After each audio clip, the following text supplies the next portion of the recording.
Bismillahirrahmanirrahim. Assalamualaikum warahmatullahi wabarakatuh. Perkenalkan, nama saya Ines Gufani, NIM F2018 01016 kelas B1. Di sini saya akan memaparkan tugas SP saya, biofarmasetika, yang berjudul tentang pendahuluan biofarmasetika. Pada slide pertama di sini ada tertulis judul pendahuluan biofarmasetika. Nah, sebelum kita masuk ke dalam slide-slide berikutnya, kita harus mengenal apa itu biofarmasetika. Nah, biofarmasetika adalah ilmu yang mempelajari hubungan antara sifat fisikokimia dan formulasi obat terhadap bioavailabilitas obat. Nah, apa itu bioavailabilitas? Bioavailabilitas menyatakan kecepatan dan jumlah obat yang aktif yang mencapai sirkulasi sistemik. Nah, selanjutnya adalah perjalanan dan nasib obat dalam tubuh. Di sini ada terdapat 3 fase. Yang pertama adalah fase eksposisi. Nah, fase eksposisi. Nah, apa itu fase eksposisi? Fase eksposisi merupakan ketersediaan biologis suatu polutan di lingkungan, dan hal ini erat kaitannya dengan perubahan sifat-sifat fisikokimianya. Selama fase eksposisi, zat beracun dapat diubah melalui berbagai reaksi kimia atau fisika menjadi senyawa yang lebih toksis atau lebih kurang toksis. Nah, selanjutnya adalah fase toksokinetik atau farmakokinetik. Nah, fase toksokinetik hanya sebagian dari jumlah zat yang diabsorpsi mencapai organ target tertentu, zat toksis di dalam tubuh organisme, yakni di lokasi jaringan atau molekul yang sesuai. Nah, adapun proses-proses dari fase ini yaitu ada absorpsi dan distribusi yang sering disebut dengan invasi. Terus selanjutnya adalah biotransformasi. Nah, selanjutnya adalah biotransformasi atau bisa disebut dengan perubahan metabolik. Terus ada juga akumulasi atau deposisi. Terus selanjutnya adalah ekskresi.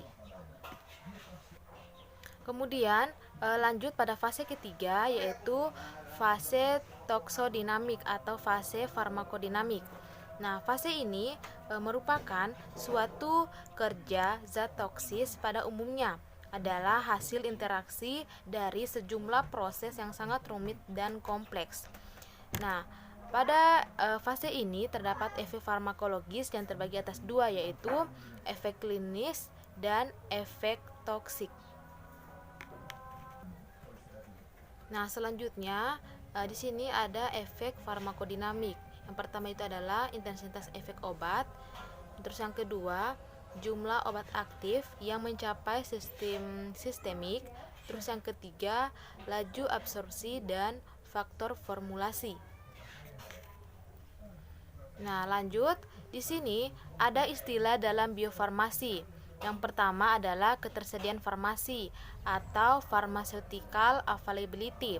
Adalah ukuran waktu yang diperlukan oleh obat untuk melepaskan diri dari bentuk sediaannya dan siap untuk proses resorpsi. Nah, apa itu proses resorpsi? Proses resorpsi adalah bisa disebut juga dengan penyerapan ulang. Nah, selanjutnya urutan sediaan farmasi itu ada larutan, suspensi, emulsi, serbuk, kapsul, tablet, eneterik, coated, long acting. Nah, kemudian poin kedua itu adalah ketersediaan hayati atau biological availability. Adalah persentase obat yang diresorpsi tubuh dari suatu dosis yang diberikan dan tersedia untuk melakukan efek terapeutiknya.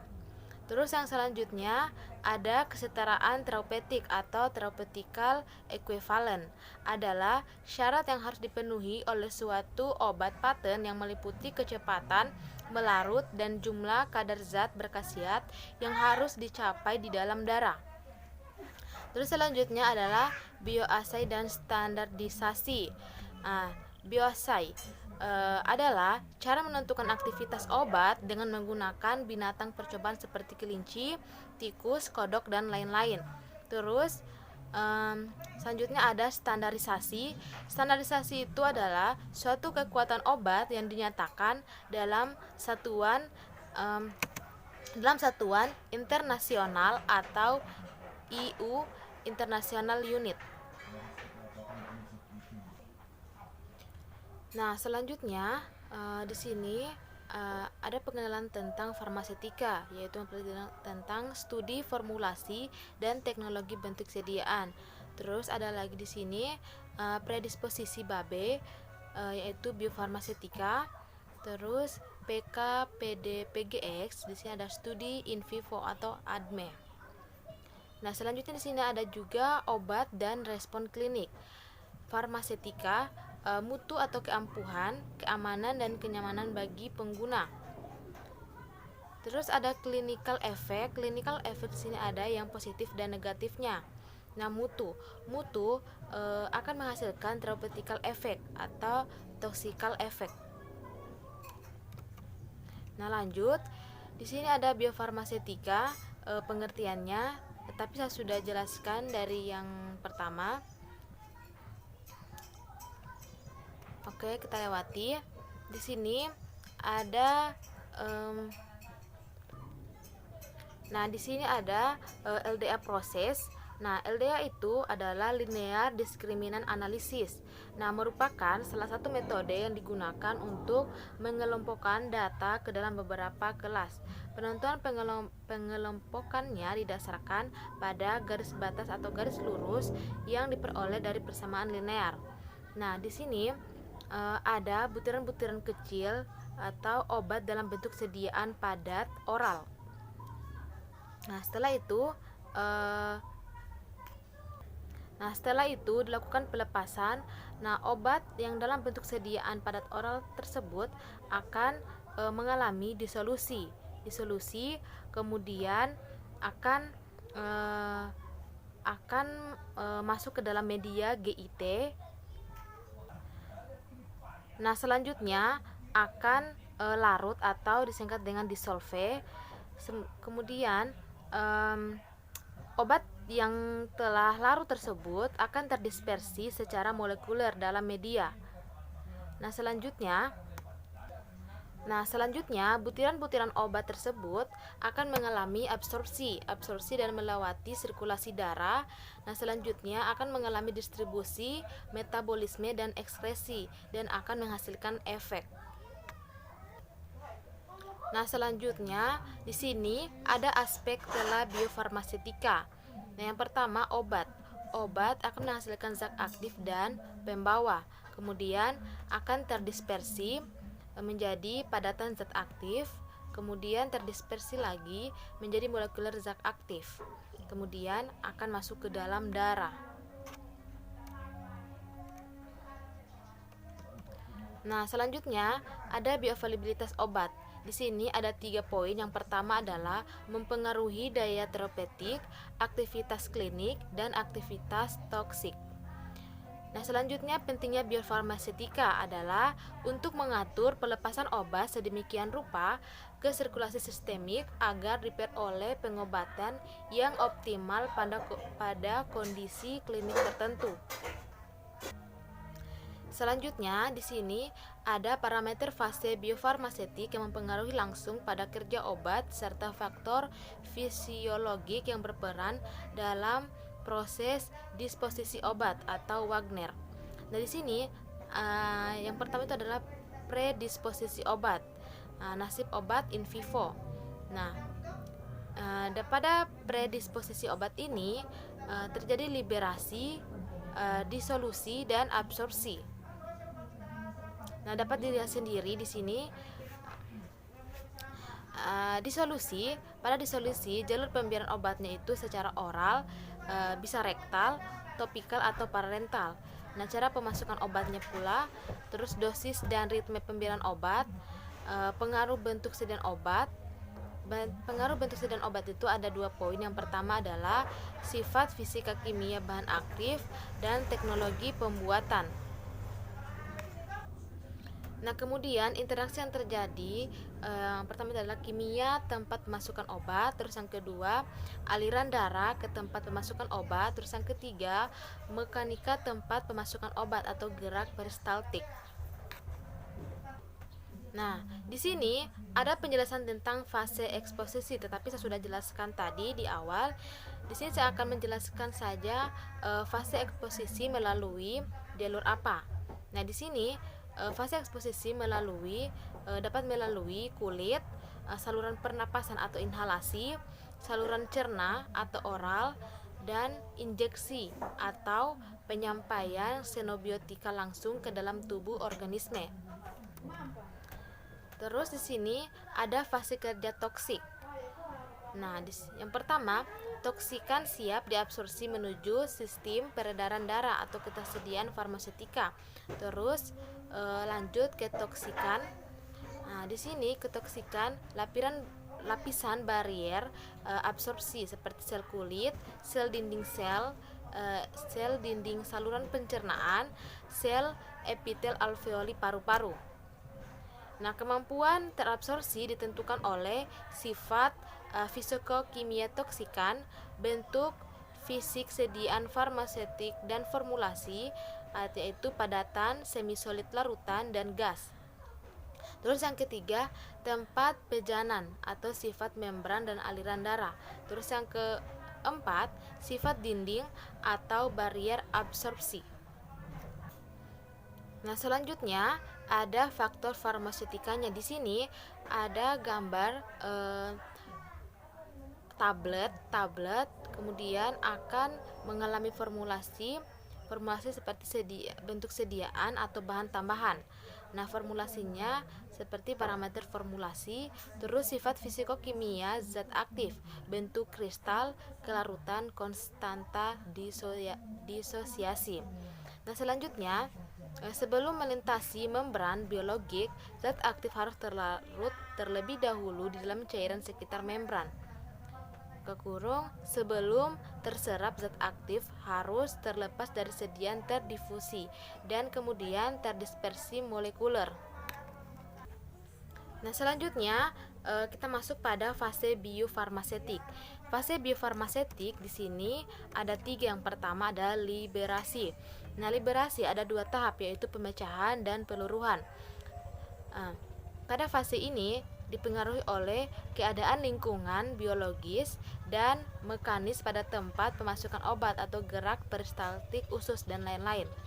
Nah, dari tahap liberasi diperoleh suatu dispersi halus padatan zat aktif dalam cairan di tempat obat masuk ke dalam tubuh. Nah, selanjutnya di fase biofarmaseutik yang disolusi, pelarutan zat aktif secara progresif, yaitu pembentukan dispersi molekuler dalam cairan di tempat obat masuk ke sistem sistemik. Nah, sediaan larutan karena faktor tertentu kadang terjadi pengendapan yang kemudian akan melarut lagi. Nah, selanjutnya yang terakhir adalah absorpsi. Absorpsi adalah masuknya zat aktif ke sistem sirkulasi sistemik. Nah, absorpsi tergantung pada berbagai parameter, terutama sifat fisiko-kimia zat aktif obat. Nah, selanjutnya adalah di sini ada penelitian biofarmaseutik. Nah, penelitiannya bertujuan untuk mempelajari faktor-faktor yang mempengaruhi profil bioavailabilitas suatu zat aktif dan suatu metabolitnya guna meningkatkan aktivitas farmakologik dan aktivitas terapeutik obat. Nah, di sini ada evaluasi dan interpretasi hasil penelitian ini. Merupakan rancangan pengembangan obat atau drug product basic atau drug basic.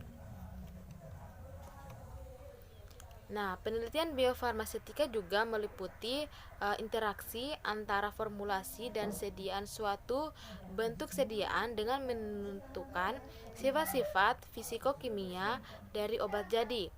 Dan interaksi juga diantaranya ada zat aktif dan organ tubuh yang menentukan profil bioavailabilitas obat. Nah, adapun faktor-faktor yang mempengaruhi yang berpengaruh pada aktivitas obat, yang pertama adalah faktor endogen. Nah, faktor endogen terdiri dari faktor genetik, keadaan fisiologik dan patologik yang berkaitan dengan fungsi berbagai organ tubuh atau sistem pernapasan, peredaran darah, endokrin, dan pencernaan. Terus yang kedua adalah faktor eksogen. Nah, faktor eksogen ada faktor lingkungan, farmaseutika. Terus selanjutnya ada faktor fisiologik.